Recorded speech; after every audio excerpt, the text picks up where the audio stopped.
Hi, I'm Gary. Welcome to my channel and welcome back if you've been here before. Today I'm looking at the D-Day special box of the B-26 Marauder with US air and ground crew figures in 1/48 scale from ICM. This kit essentially combines the 2024 new-tooled Marauder with the 2021 US AAF bomber pilots and ground personnel set. If you enjoy the show, then please do remember the best way to support the channel for free is to subscribe. Hit the bell and you'll be notified of all my future content as it's published, and don't forget to hit the like button as well. Let's make a start. So let's have a look and see what we get inside this box. As usual, the lid lifts off the top and then there's a flip top box, quite sturdy box on the inside. We have 2 bags of parts of the aircraft. We have a bag of parts for the crew figures. We have instructions for the aircraft with the decal sheet inside. And we have an instruction sheet for the crew. And as usual, there's an advert for ICM paints as well. So let's have a look at all these parts in a bit more detail. This is frame A, and obviously these are the 2 halves of the fuselage of the aircraft. You can get a real feel for how big this thing's going to be just from this. Frame B are upper and lower halves of wings, the engine nacelles, these are probably elevators, parts of the bomb bay. Or actually no, these are going to be parts of the undercarriage bay, aren't they? The firewall and the bulkheads for the undercarriage. Frame C, again, wing halves, this is a rudder, parts of the interior, bulkheads and interior fin. This looks like, actually no, those are elevators, that's the rudder, there you go. Floors for the cockpit area and things like that. This is frame D, and you get 2 identical frame D parts in this kit. What this is, obviously, are all the parts of the wing that are duplicated side to side. So engine parts, the engines themselves, propellers, the main wheels, and so on and so forth. You also get some guns and bombs, things like that, that you can build. Like you can put a few on here and then duplicate them, get all the ones you need for the whole aircraft. And frame E, you have the 2 main spar fixings at the 2 ends of the main bomb bay. You have a cover for the, I think that's part of the fuselage cover, that, the top of the bomb bay there. You have the tailplane. Usefully, the tailplane is a single piece here, so the quite significant dihedral is set here. You don't have to try and do it yourself. Parts of flaps and things like that as well are included in here. Frame F, more bits and pieces, doorways, hatches, these are flaps. These are the interior parts on the undercarriage bay. There's the, somewhere around here, there's an instrument panel there, some guns, the undercarriage, main undercarriage assembly parts there, bomb racks on the inside here, the nose gear is here. So almost all the other bits that you think, where are they? Well, they're all on here.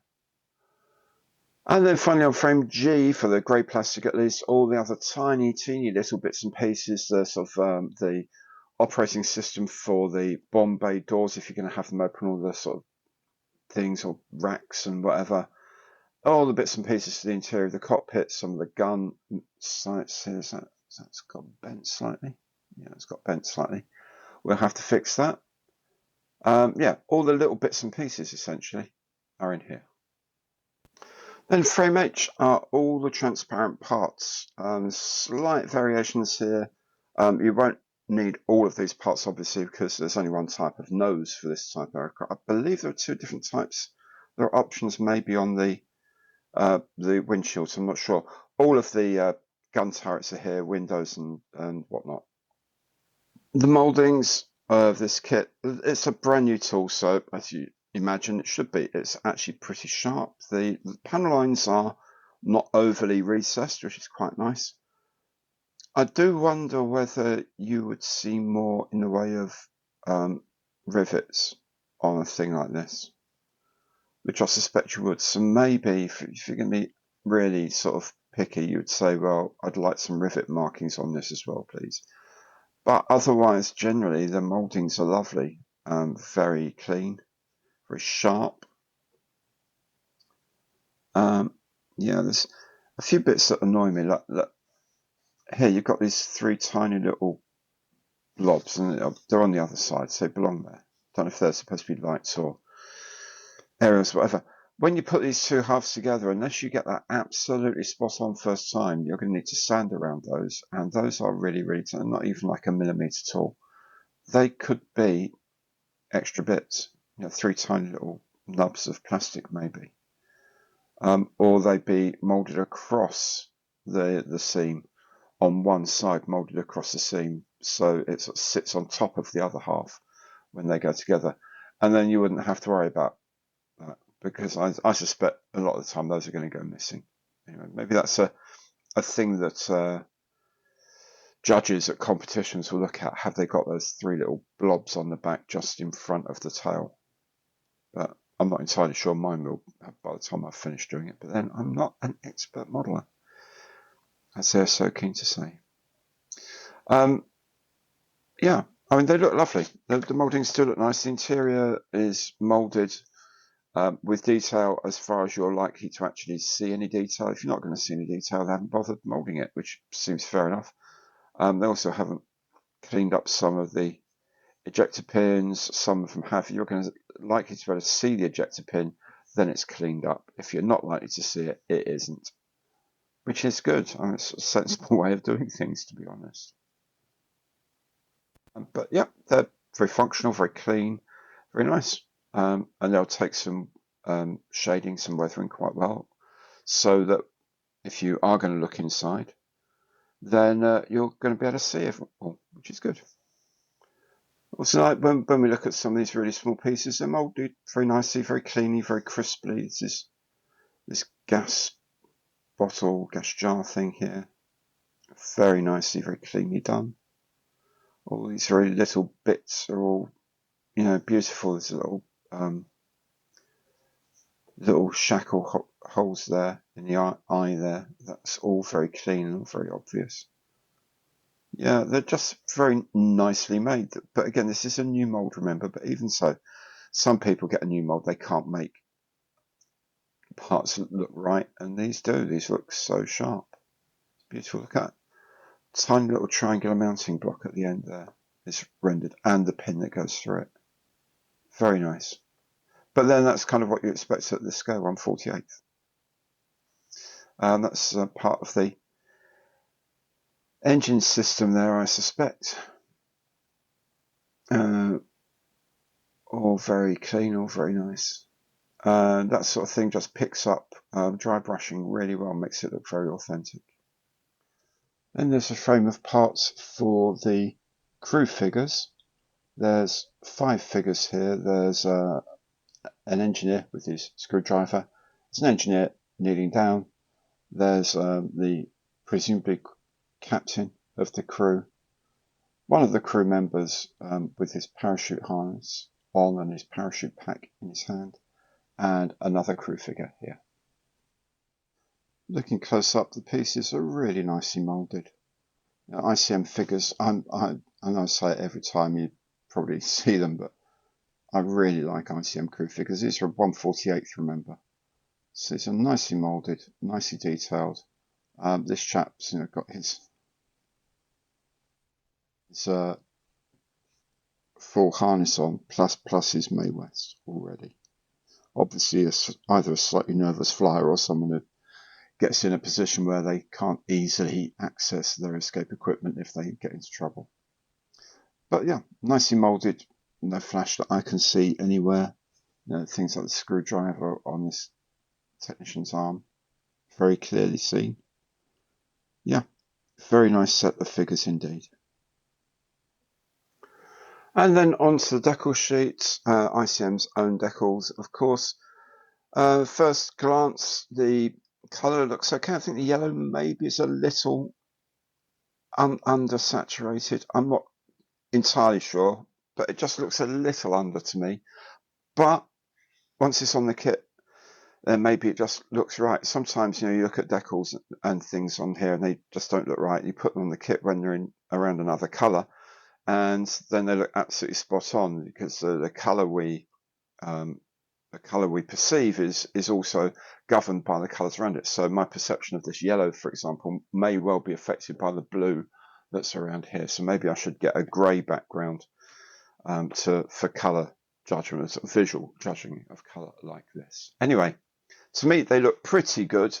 On the kit they'll probably look different, but they're sharp. The colors look convincing.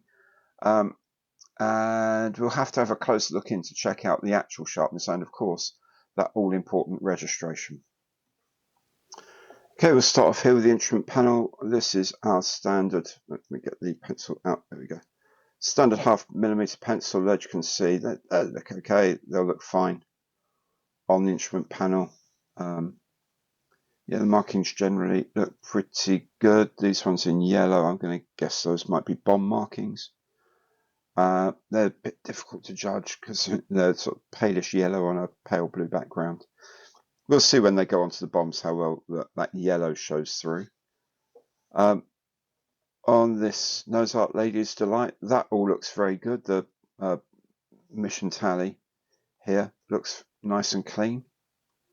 All looks well registered as well, which is really cool. More bomb tallies here, and Captain Allen name, captain's name. This nose artwork, you might say, well, that looks a little sort of crude, a little bit basic, but you know what, they were on these planes because they didn't have that many brilliant figure artists on squadrons who painted these things. Some of them were a little bit, how do they say it nicely in the art world, naive, their construction of art. But do you know what? If it brought the crew's luck, who gives a whatever about how accurate and how perfect the artwork is? It looks good enough to me, and I'm sure it's a good rendition of what was on the actual aircraft. This other scheme, the hairy bird one, all very nice. Here we go. Here's the serial number data. That, again, looks really good. There's the context of a 0.5 mil. US Air Force's serial number looks reasonably readable underneath. Most of it's actually not bad. I'm sure if I got out a loop or something, I could almost certainly read all of that, which is pretty good for me. And the nice thing is it's registered well. You'll see there you can catch the carrier film. So a lot of these parts are individual decals, and the carrier film on ICM decals is really thin, and the decals are really thin, so you do have to be really careful placing them. However, that means that they do sit down very nicely on the kit. So if you've got a nice gloss surface and you put these down with some proper decal solutions, they will look absolutely beautiful on there, and then you can sort of satin or dull them down to whatever you want. For the actual finished version, of course, I have some plans for mine, which we'll go into another day. I'm not sure if these are supposed to be decals for ID lights. If they are, we'll do them. If the ID light parts are clear and available, then we'll do those as transparent colors rather than using those. But otherwise, yeah, very happy with these. The instruction sheet, or booklet rather, is very much in the modern ICM style. So here we have a reprise of the box art. We have some information about the Marauder and some technical specs in English. We have it also in Ukrainian. We have colour callouts for all the paints. All of these relate to ICM's own colours. I'll be using ICM colours on this, and I'll talk more about that in a moment. There may be one or two others that I do, maybe the interior green. I don't think they do an accurate one in these colours yet, so I may use one or two things like that. But otherwise, I'll be using ICM. Of course, you can easily find translations of all these into other paint schemes as well. There's a translation of the icons used in English and Ukrainian. There's a little link here, which is to a video on YouTube, which is made by ICM using their CAD data. So made a 3D animation of the instructional steps. That's really worth watching if you're going to make one of these, because there might be parts in the kit where you look at, well, how does that, I don't see where that actually goes, how, what way round it goes. And watching that, you can see very clearly these things. That's an excellent addition by ICM. I wish a lot of other people would do that. Doesn't even put me out of the job, which is even better. On the inside, first of all, you have a frame map of all the frames supplied as usual. And then we go into the instructions themselves. There's some bits to be drilled out for various bits and pieces. There's some interior decals, so on and so forth. I mean, generally speaking, I found ICM instructions to be perfectly okay. There are going to be some times, however, let me look at something in particular. Sometimes, yeah, these things, bits of like the door opening, and it's not immediately clear from there how they all fit in.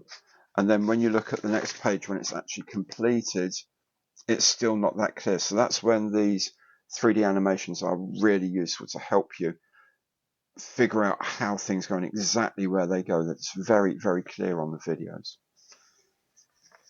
Other than that, everything is relatively straightforward. Yeah, doesn't seem to be much. One thing I do like is that the majority of the undercarriage goes in quite late. Well, relatively late in the process. You could conceivably do most of the painting around there first, then put the undercarriage in, then you've just got the doors to worry about. So that would be useful. They have made some where you actually have the undercarriage, the complete undercarriage right from the word go, and that's a proper pain in the backside, I have to say. The nose wheel, yeah, again, nose wheel goes in quite late in the process. That's good as well. That's really handy. At the back here is a list of all the bits that you should have masked off, and there's templates for masking. I can't really use these. I don't know how to. I suspect if you've got a cry cut or a laser engraver, then you may be able to cut these for yourself. Either that or you're going to have to wait for a commercially available masking set to come out, or just try it yourself, which is probably what I'll have to do. Then we have the schemes. This first one is the box art Ladies Delight, 584th Squadron of the 8th Air Force, England, summer 1944. I'm going to be doing my one as the 5th of June 1944, which you will see when it comes to be finished, what I mean by that. The second scheme is Coral Princess 3, which is an aircraft of the 494th Squadron in Pontoise in France in the autumn of 44. So they've got their forward operating bases going to keep up with the advance of the battlefield. So they've got short range, so maximum load and high mission repeat times. So low mission repeat times, high mission repeat frequency, I should say. And finally, this very colourful big hairy bird of the 599th Bomb Squadron in Péronne in France in December 44. And they're going back to the old days of putting massively colourful things on the front, and they've still got the invasion stripes. On a lot of these aircraft by now, these upper stripes will have been painted out or disposed of because they really were, they had such air superiority. It was more a case of the ground troops not shooting at you than other aircraft not shooting at you. You can see there's nothing on the top surface here. It's just on the bottom. So those are the three schemes. It's a very comprehensive looking kit. The instruction sheet for the crew figures is very, very basic. Just a quick map of where all the parts are and their numbers. Call out for the paints here. Interestingly, this one does have Revell and Tamiya equivalents, but as you can see, there are very, very few of them. So there we go. Deep yellow, I'm pretty sure there's a Tamiya XF that's deep yellow, but whatever. You can go online and convert these numbers into other manufacturers' numbers as well. The other side of the sheet are the drawings of the 5 figures, and each one, the numbers here tell you the number of the part that's been used there, and then of course as the letters indicate color callouts. There it is. I hope you enjoyed that look inside the box. If you did, don't forget to subscribe. Make sure you hit the bell for notifications of new material, and please don't forget the Imperial thumbs up on the like button. Thank you so much for watching. Hope to see you again soon. Take good care now, and goodbye.